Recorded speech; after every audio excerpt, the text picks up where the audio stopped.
So today I'll be speaking about the problem of urban ruins, which is, I think, a very important topic, both for understanding urbanism in Armenia and for understanding urbanism more globally. And the reason for that is because, as many scholars now agree, no period in human history has produced more ruins than the 20th century. We live in an age of ruins. We can point to the bombardment of cities in World War II. We can point to abandoned factories and industrial wastelands all across the world. We can point to Cold War military sites. We can point to abandoned housing and decaying housing units in impoverished areas of urban landscapes. So ruins are all around us. And they have become really an integral feature of urbanism, both the ruins of capitalism and the ruins of socialism. Even though they are experienced differently by different groups living in cities, they are a widespread phenomenon. And in Armenia, this term urban ruins perhaps brings to mind the large industrial ruins in the city of Yerevan, in the Shengavit district, in Vanadzor with its massive chemical factories, Gyumri's large kombinats and other factories, Charensavan, Hrazdan, all across the country, there are these sort of skeletons of these monstrous industrial buildings. They exist on the outskirts of Armenian cities, and they exist in city centers. And so it's interesting to think about how these urban ruins, what role they play in the Armenian urban imagination. I think for an older generation, for those who belong to the former proletariat, for the generation that worked in these factories, these remnants of the industrial past are probably mostly painful reminders of loss of jobs, reminders of the process of privatization and the corruption of that process. They probably trigger sentiments of nostalgia, also resentment. For a younger generation of Armenian citizens, perhaps many have heard stories of the industrial past, of proletariat life, and also stories of the process of loss of employment and the process of ruination. But I think most people, especially of the younger generation, perhaps don't really have much of any impression or connection with these urban industrial ruins.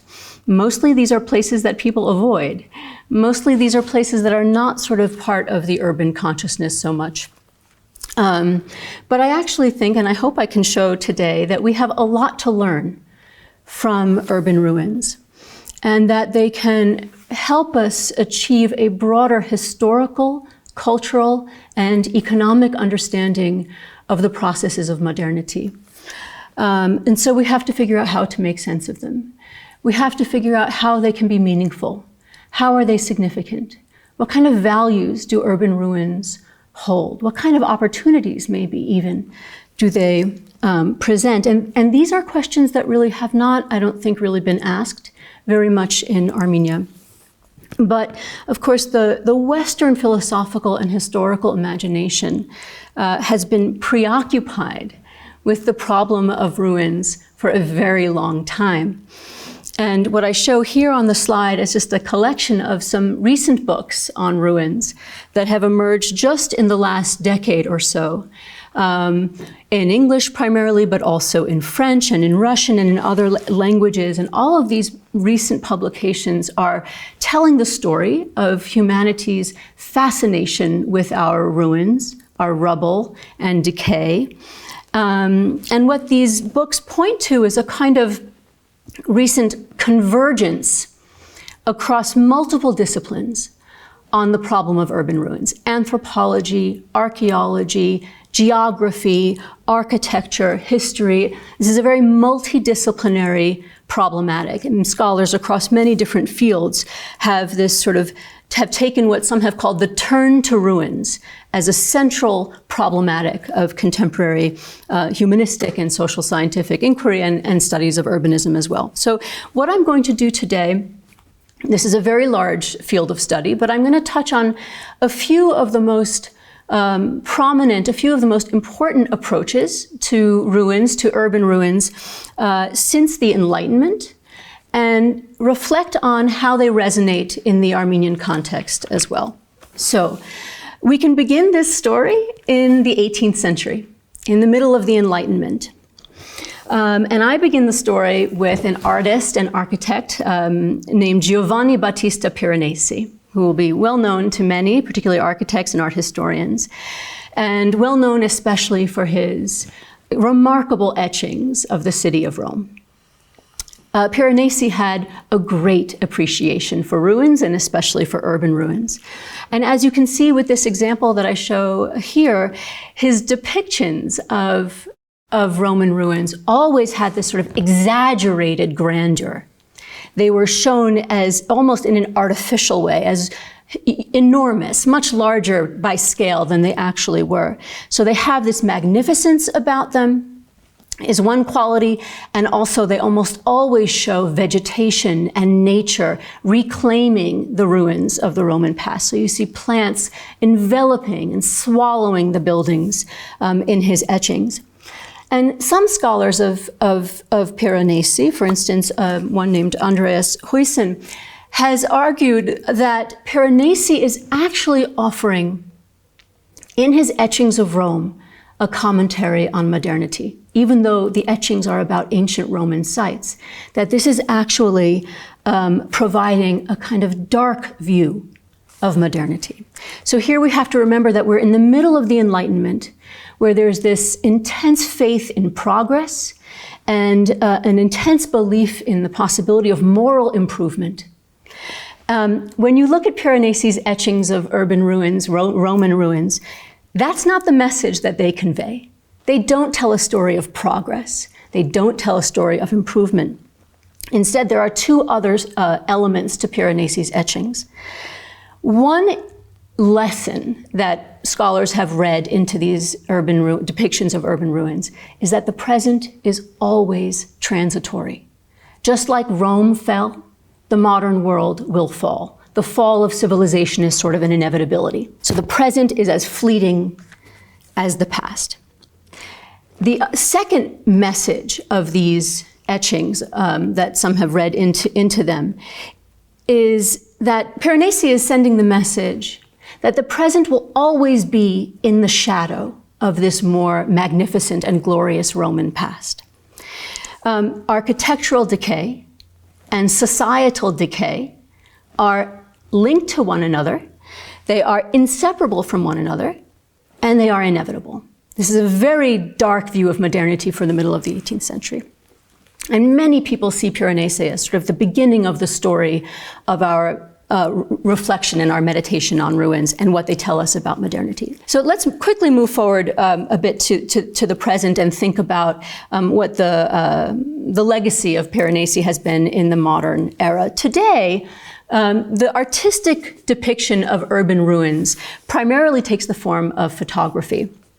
And ruins photography is a controversial genre, particularly in the United States. What you see here is one of the famous photographers of urban ruins in the post-industrial city of Detroit, Andrew Moore, and there are other examples one can point to, in which artists who photograph these dilapidated and decaying industrial complexes do so in a way that is actually sublimely beautiful.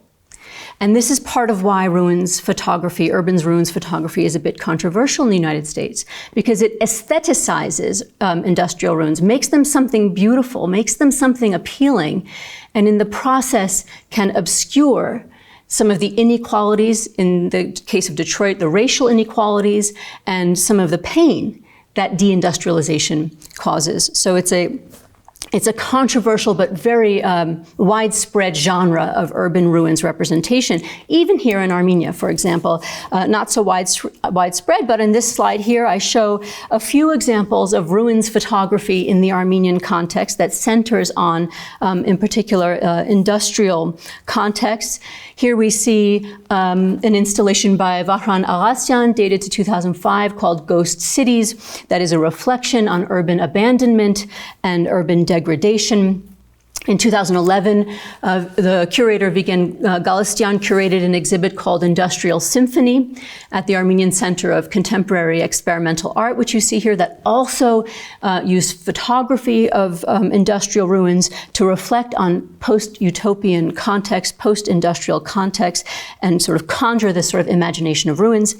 And then I show one other example by a Canadian artist named Norad Casper called Still Lives, Still Life, that came out in 2013. That is in the same tradition, this same genre of ruins photography, that through representation, through photographic representation of urban ruins, asks us to reflect on the modern condition and the post-industrial condition. So this is happening in Armenia, or it has to some extent. These questions are being asked by contemporary artists in Armenia. They are a provocation to us to take ruins seriously, to take Armenian urban ruins seriously as well. And I think it's fair to say that this tradition, what is sort of my first approach here, that centers on the representation of ruins, the contemporary representation of ruins, descends genealogically from Piranesi in the 18th century. He's sort of the father of that particular approach to urban ruins. And in general, the visual approach to urban ruins has been very pronounced because they're so materially fascinating and they affect us. They have an affective force. But let's switch gears now and move to a second kind of approach and tradition to urban ruins. Centuries after Piranesi, the next kind of figure who provides the most intense, the most forceful critique of modernity through its urban ruins is a figure named Walter Benjamin. Walter Benjamin was a 20th century philosopher, a cultural critic. He was a very eclectic thinker. He's a very difficult thinker. He's a very fragmentary thinker, and he has a complex oeuvre that I will only touch on one aspect of here, because he thought a lot about ruins and a lot about urban ruins. Benjamin was very critical of the progressive view of history. He was very critical of the notion of continuous human progress. He was critical that the future will necessarily always bring about improvement. And he felt that the past and the present are always constituting one another. So a modernist philosophy that emphasizes the future at the expense of the past is always going to lead us to the wrong place. Technological and economic progress that doesn't look to the past was a threat to humanity, according to Walter Benjamin. And he spent time in ruins. In fact, one archaeologist in the United States called him an archaeologist of sorts in the 1920s and in the 1930s. Walter Benjamin spent time as a flaneur, as some describe him, and in the what are called in English the arcades of Paris, which you see some photos of here. These arcades were glass-covered shopping areas, passagen. And they were 19th century shopping areas. And by the time Benjamin is exploring them in the 1920s and the 1930s, they are already outdated. They are already obsolete, because in France and in Europe, we now have the rise of the department store as an alternative shopping form. But nevertheless, Benjamin spends time in these decaying, kind of ignored, left behind, obsolete shopping arcades, and he was fascinated by the old commodities that were in them. Out-of-date mass culture. From umbrellas and hats to toys to all sorts of knickknacks and bric-a-brac. These objects, these decaying and outdated and outmoded objects fascinated him greatly. And the reason why was because he felt that they were themselves residues of a dream world. That's his phrase. He describes them as residues of a dream world. These commodities that in the 19th century themselves kind of offered the dream of progress, themselves represented modernity, now so quickly had turned into irrelevant, outmoded, obsolete objects. One very famous scholar of Walter Benjamin, Susan Buck Morris, called them a commodities graveyard. And all of this Benjamin thought was extremely powerful. All of this 19th century debris and ruin in Paris, these relics of the past were extremely important. Why? To him, they were important because he felt they had the power to expose the myth of the dream, the myth of a utopian dream. They had the power to expose the impermanence of capitalist culture. So for him, urban ruins and decaying objects together were a source for critical knowledge about the present. A source even for revolution, but a revolution that draws on the past and not only a kind of evolutionary Marxist forward-looking form. The myth of progress. Ruins, urban ruins, offer that possibility to be awakened to that myth. He was an extremely influential scholar and extremely influential for anyone who studies urban ruins. And he's had a great influence on many more recent anthropological and archaeological and geographic discussions of urban ruins.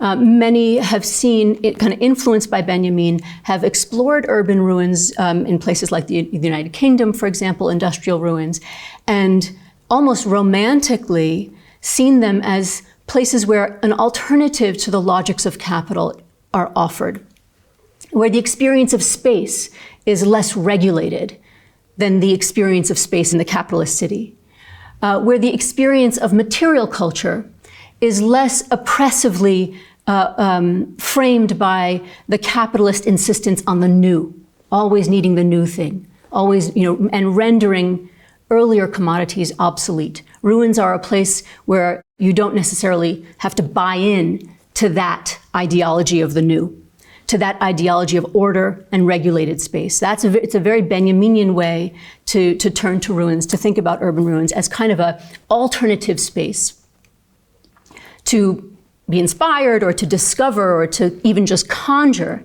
something alternative to the capitalist city. A way to defy the material order of capitalism. Powerful ideas, and we'll come back to later whether they resonate at all in the Armenian context. But let's now turn to my third kind of approach to thinking about urban ruins. So far I've talked about the representation of ruins through etchings and photography as a way to reflect on problems of modernity. And through Benjamin, we talked about how ruins can be a resource for critiquing capitalist modernity. In this next section, I want to bring attention to approaches that see urban ruins as a problem that needs to be solved. The kinds of people and experts who ask the question, what is to be done with urban ruins? And here we're thinking about urban planners, and we're thinking about architects, and we're thinking about the state and the heritage apparatus of the state. All of these are kind of figures who, in one way or another, are concerned with the question, what is to be done? Ruins are a problem. How do we solve the problem of ruins in our modern urban planning? So, for example, when the state decides to list an industrial ruin as heritage and include it in the apparatus of heritage, the problem of the ruin has been solved in a sense because it's been rendered a monument. And it's been brought into heritage discourse. And it's been made a monument, it's become a site of memory work, and it's become fossilized. Usually if it's preserved, it comes to be fossilized. So this is one approach. And although not really active or actual in the Armenian context, industrial heritage is very relevant in many parts of the world, for instance, especially across Europe and in the United Kingdom. And even UNESCO's World Heritage List has a whole category of industrial heritage. So creating heritage out of ruins is one global approach to solving the problem of ruins. One that is, we may agree with, we may not agree with, we can debate, but it's certainly one approach that has been taken.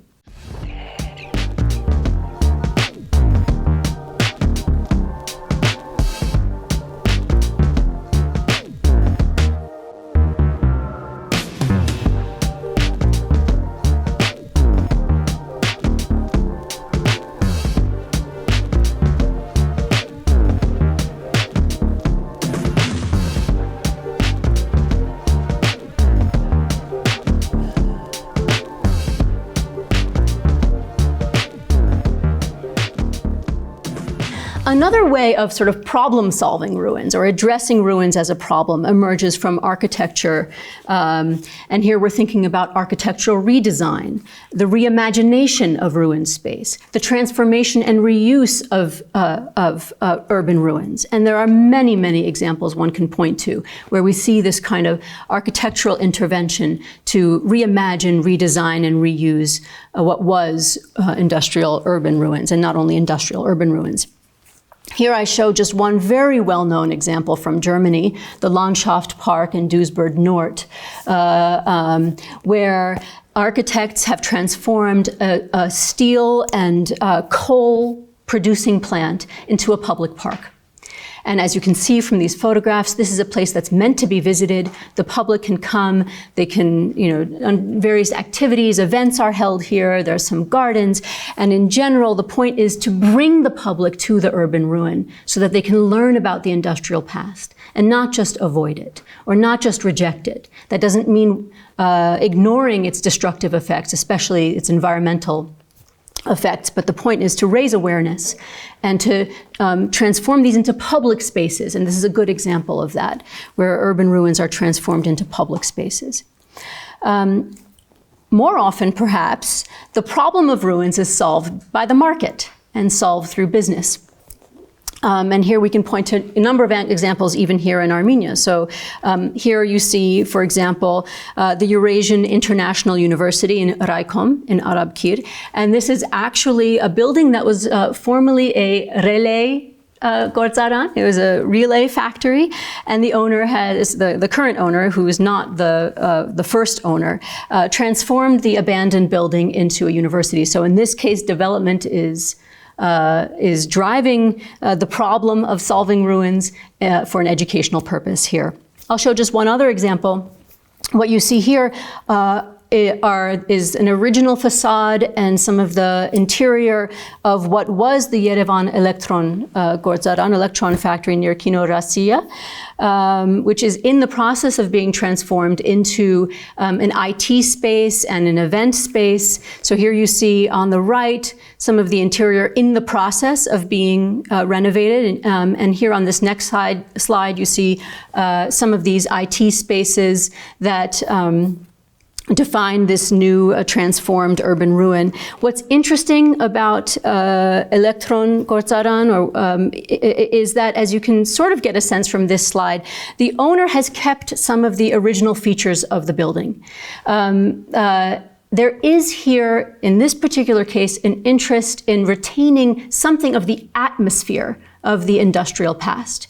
You can see it in the parking garage. You see some photographs here where he holds, where events can be held. In the top right, you see that the owner has actually kept some of the original machinery, the heavy machinery from the factory, with the intention perhaps of having an exhibition eventually on the grounds of what is now a business park. So here you have a sensibility to, yes, move on, to transform, to reimagine, but also not to destroy completely, or at least to keep traces that allow for that memory work to happen, that allow for something of the atmospheric past to continue into the present. And as far, there are not many examples of that in Armenia. There are many examples of that elsewhere, but it's one worth paying attention to. So the last way of solving the problem of ruins that I'll talk about here is, of course, demolition. Demolition is the most destructive solution. Demolition is, there are many examples of this in Armenia. Currently, as we speak, for example, the Yeraz factory, the Yeraz car factory, is being demolished literally now for new residential buildings. In Gyumri, also, just another example, the textile combinat is also currently being demolished as new residential buildings are replacing it. So demolition as an approach to solving the problem of urban ruins is obviously highly destructive, but it's also an interesting example of capitalism consuming its own ruins. Capitalism produces ruins, and then it consumes its own ruins. And that, by the way, as an archaeologist by training, is a very troubling development, because if capitalism consumes its own ruins, what will be the archaeological record of the 20th century? Will there be an archaeological record of the industrial past? Demolition is a preferred approach, I think, or at least a very real approach here in Armenia. So all of these transformations, whether into heritage or into public parks, as the German example, or into commercial space, all of these involve solving the problem in one way or another, solving the problem of urban ruins. And we may feel ambivalent, unsure about these as solutions. Benjamin would have been very uncomfortable, I think, with these solutions, because of course they close off the possibility of the kind of awakening, of the kind of emancipation that Benjamin felt urban ruins could provide. They close that off, and they also can, and often do, just erase the memories of the past, make it harder for us to learn the lessons of the past. Okay, let me now turn to another approach to thinking about urban ruins, and perhaps this one is more new, certainly more anthropological and archaeological, and sort of reflects some of my current research here in Armenia and my interests in studying Armenia's urban ruins. And this is to approach ruins to ask the question, how is value produced out of ruins? How does the ruin form? And how does the process of its formation generate value, even economic, or primarily economic value? And so here we're interested in the ruin as a resource for extraction. We're interested, or I'm interested here, in processes of what we call asset stripping, looting, extracting machinery and materials from urban ruins, which is very familiar and a very wide, what was, and as I will show, is still a widespread process in Armenia. There is, people understand that this was a particularly corrupt and widespread process immediately after the privatization of Armenia's industrial concerns. We know the story of former factory directors becoming factory owners, buying vouchers for a very cheap price, profiting off of the country's collective assets, and then selling machinery to Iranian buyers, selling metal on the scrap market, and accumulating wealth through the stripping of the country's assets. This is pronounced in the 1990s and in the 2000s. It's actually a process that, a phenomenon that sort of everyone knows about, but is actually very difficult to study. And the media archive of those decades is relatively silent on this disturbing process. But what interests me here in thinking about this is the way in which the urban ruin becomes something like a natural resource, like a forest or a fishery or a mine, where it becomes a raw material, or what's being extracted from the urban ruin are raw materials, primarily metal, building materials as well. So we begin then to think about what is the relationship between a natural resource and an urban ruin. And because as with a natural resource, like a forest or a mine, in the ruins too, the resource is finite. Eventually everything will be depleted. Eventually over-extraction will reduce the urban ruin to rubble. So thinking about urban ruins as a kind of natural resource introduces an interesting set of problems. There are many examples we can point to across Armenia where we see this kind of wide-scale asset stripping. And I'm going to focus just on one. One could look at, almost in any city, but we're going to turn to Gyumri and particularly focus on the Mesi Kombinat in Gyumri, which, as you can see from the satellite image here, is located in the southwest of the city as you enter from the south. The Mesi Kombinat was, well, first of all, one of the reasons why I focus on it is because it raises very interesting questions about this process of extraction and the transformation of an urban ruin into a mine of sorts, into a natural resource. It also introduces interesting questions about property relations in urban ruin context, as we'll see. So, this is a very well-known and celebrated kombinat in Gyumri. It was founded in 1933. As you can see in the photograph, the founding stone is still there. It produced sausages and a wide variety of meats that were eaten not only by Armenians, but all across the Soviet Union. A very important and perhaps one of the largest kombinats in Gyumri, if not in the country. It was privatized in the mid-1990s. And by 2001, the kombinat stopped operating. What you see here on this slide, and before I turn to that, actually, what you see on this slide are some of the ruins. This is truly a dystopian landscape. It is a post-apocalyptic kind of context, one of the most extreme forms that I have observed in my own research, and you see some of the ruins here.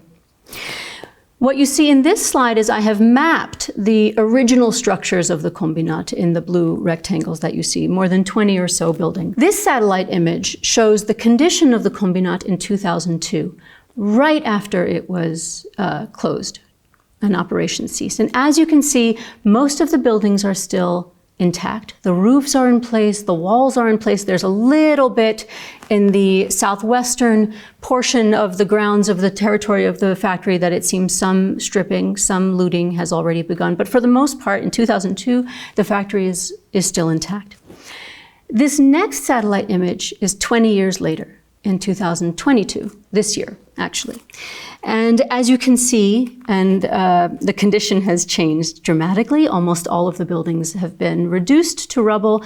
Roofs are gone, walls are gone. As you can see in the sort of southern and southwestern portion of the kombinat, plants, trees are already fully grown, right? So that when you see fully grown trees in an urban ruin, you know that the ruination happened a long time ago because there was time for the vegetation to grow. There are some buildings where some walls are still standing, but here I show just an image of some of the vegetation growth in some of the buildings that is sort of consuming the structure. So these plants are sort of claiming, these are interiors. These photographs show interiors with full-grown trees inside them. And here you see a comparison side by side of the kombinat in 2002 and 2022, and you can closely look at change over time. Here's what's interesting about this example. There are two surprising and, I think, important stories to tell about the Misi kombinat. The first is the timing of the destruction. While much of the damage occurred in 2002 to 2006, in the years immediately after the factory closed down, if you look closely at the satellite imagery that is available for this area, I was very surprised to see that asset stripping and destruction continued until 2016, 2017, 2018, 2019, and one building, it was not until 2020 that it was completely reduced to an urban ruin, or part of it, right?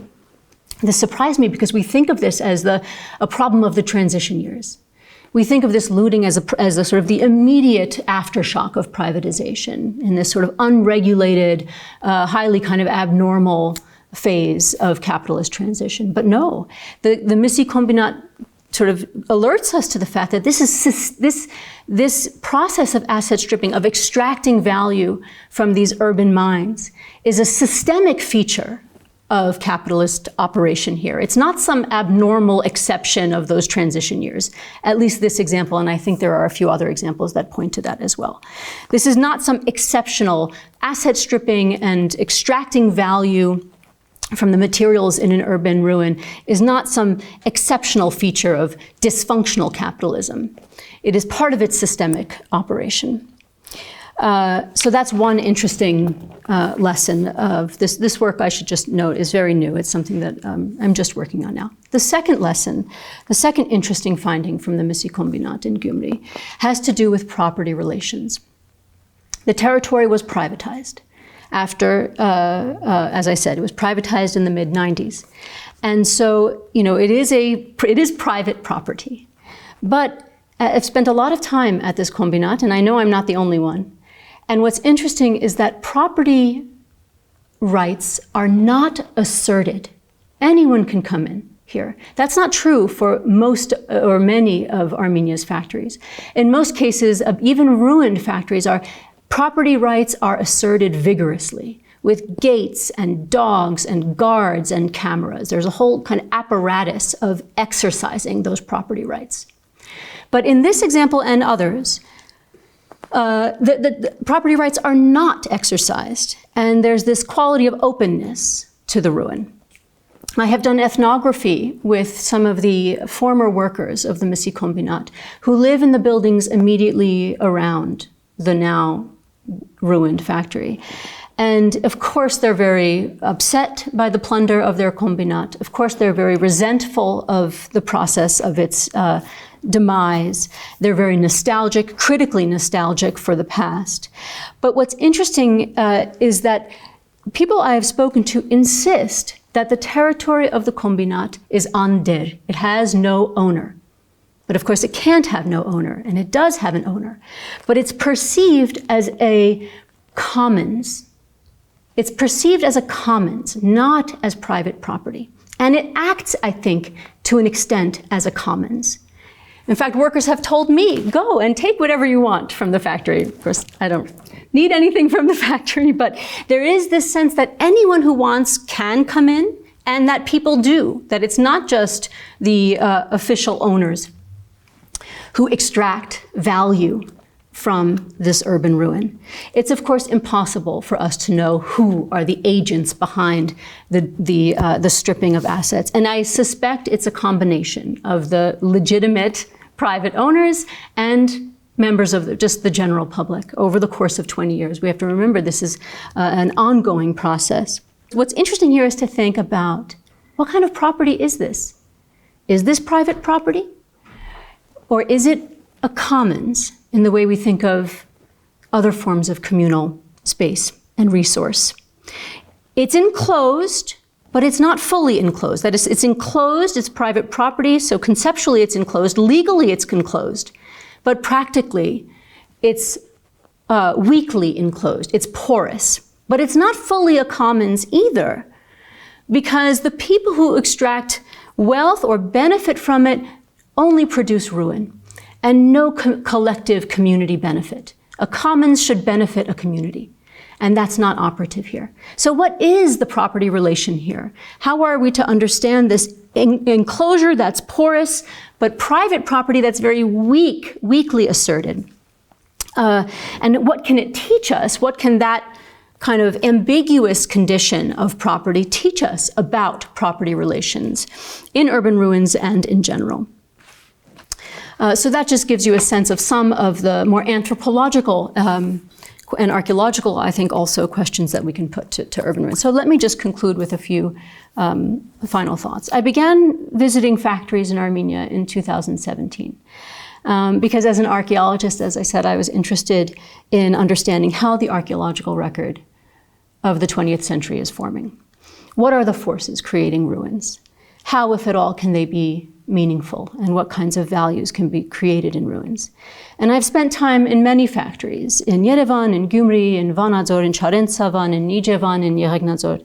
Not as much time as I would like, and this is ongoing research, but from what I've done so far, I've learned two important lessons. The first is the limits of the Benjaminian critique of urban ruins. Ruins have not become this kind of resource for critical knowledge about progress here, and I think probably everywhere. They are not offering anyone emancipation from capitalist ideology. On the contrary, unlike the arcades of Paris that Benjamin spent time in that were sort of left behind by processes of capital accumulation, urban ruins in Armenia are embedded within processes of capital accumulation. They're embedded within the operation of capital. They're not of capitalism. They're not somehow left behind or left outside of progress. I think a lot about what's left of the Benjaminian framework, or how do we think with it here in this context. The second lesson I'm learning, and perhaps this is sort of not surprising, but I think it's important to emphasize, is that Armenia's urban ruins are extremely complex, and the picture is very diverse. There is no single grand narrative of what happened to Armenia's factories and its cities. There's no neat story. To say that the factories were corruptly privatized, while true, actually tells us very little about how they function in the urban landscape today. So we need to go past that familiar story. to understand them on a deeper level. Yes, some have been demolished, some are still standing, some are heavily guarded and property relations are asserted, and some are open and there are these more ambiguous property relations. Some were looted only in the 90s, some are still urban mines today. And I want to emphasize this one important point. Not all of Armenia's Soviet factories are ruins. There are numerous examples where people have tried to preserve the physical integrity of the building. I'm thinking especially of the Trikotaji Fabrikan Yeregnazor is a wonderful example where the owner has for 30 years tried to preserve the building, change the windows, maintain the structure with these obsolete and decaying machines, but nevertheless he holds on to the promise of eventually revitalizing the factory. So it is a diverse and complex picture, and there's no single story. What do urban ruins in Armenia and everywhere invite us to consider, just to conclude? They invite us to think about the limits of heritage, for one. Heritage is a constructed concept. It's a discursive concept. It's not something real that you can touch, it's something we create. So when we look at this layer of the Armenian past, we are asked to consider what does the concept of heritage exclude and what does it include and why and who gets to decide. So that's one important question. Acknowledging or admitting something as heritage doesn't have to mean preserving it, right? But decisions do need to be made, or at least these ruins should prompt us, Armenians and elsewhere, to think about how we place limits on the concept of heritage and why. Second, they invite us to consider when the needs and desires of the present should erase the past, and when should the past be preserved, and how can the past be preserved while also dynamically changing, the physical remnants of the past dynamically changing to meet the needs of the present. Third, what kind of economy is the ruins economy? And here what I'm interested in thinking about this as the ruins economy, like the example I showed just a few aspects of here with the Masi Kombinat, is not something kind of, yes, it may be on the margins, yes, it may not be visible, but I do think that it is an integral part of the Armenian economy. And so thinking of it as such, integrating it into our thinking of the ruins economy as part of the Armenian economy in an anthropological and sociological way is something that these spaces invite. How have the materials of the socialist factory been pulled into the relations of capital? How has value been created out of these remnants?